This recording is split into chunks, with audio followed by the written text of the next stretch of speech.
Hello and welcome back to Serpent Sunday. As always, I am your host, Morgan.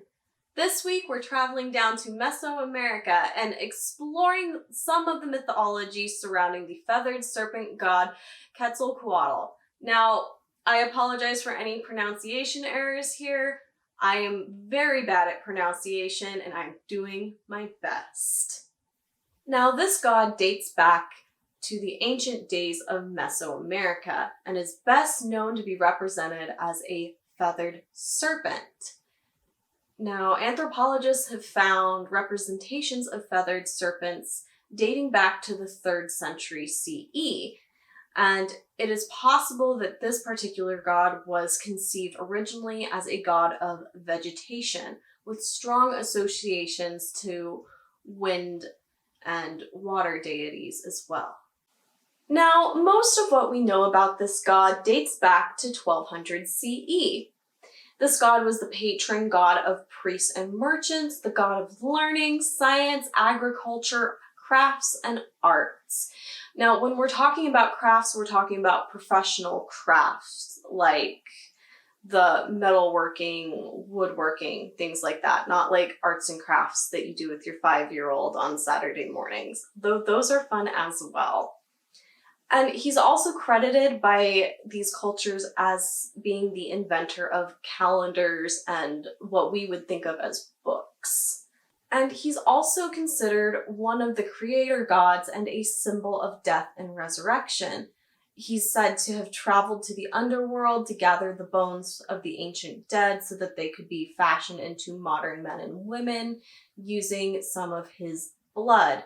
Now, the different myths about this particular creation story do vary, some saying that he did the fashioning himself, some saying that he was employing the help of another one of the gods, and some say that he did it at the request of some gods. Some say he had to trick the guardians of the underworld so that he could steal the bones. It just kind of depends what myth you're looking at and what particular subsection of the particular cults that worshipped him believed. Now, this god is also strongly associated with the planet Venus as the evening and morning star, possibly tying in with that whole death and resurrection part of his mythology. There's also a legend that depicts his defeat at the hands of another god that's sometimes considered his brother. And this possibly symbolizes the 1st century domination of a more peaceful, priest-led society by a more militarized, warlike society, again, back in the 1st century.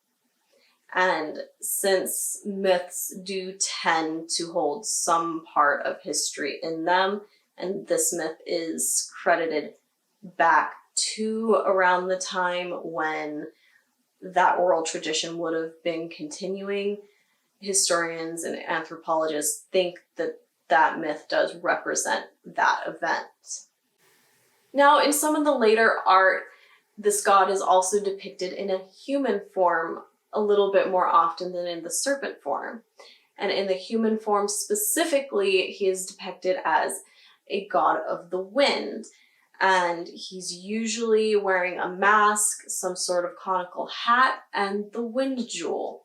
Now, I specifically chose to talk about this mythic serpent today because I thought it was interesting how other cultures depict serpents as creators and a part of arts and literature and science, whereas the myths that I grew up with tended to depict snakes and serpent-like creatures as evil.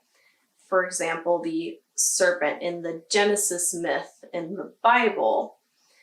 And that was just so fascinating to me that serpents can be seen in such drastically different ways from 2 different ancient cultures and myths. Whereas in one, the serpent is the reason for the downfall of humankind, and then later bastardized to represent the devil in later books in that same text. And the other, the serpent god, is responsible for the creation of men and women. It was just fascinating to me to compare these stories and see how different cultures have come to revere snakes in different ways. And from time to time, I am going to dig into the ancient past and bring up serpent myths. This was just the beginning of this little subset of Serpent Sunday. So until next time, I hope you all have a very wonderful rest of your Sunday and a great week to come. I will see you next time. Thank you again for watching this video. Don't forget to like, comment, subscribe, and ring that bell if you would like to see more. And if you'd like to follow me on any of my other social medias, the links are down in the description below. Don't forget to check out thereptilegoth.com for all of my articles and blog posts. If you found any value in this video and you would like to help support the channel, please check out my Patreon page. That link is also in the description down below. And a special thanks goes out to my Diamond Dragon patron, Diane B. What you're doing is really helping me fund a dream here.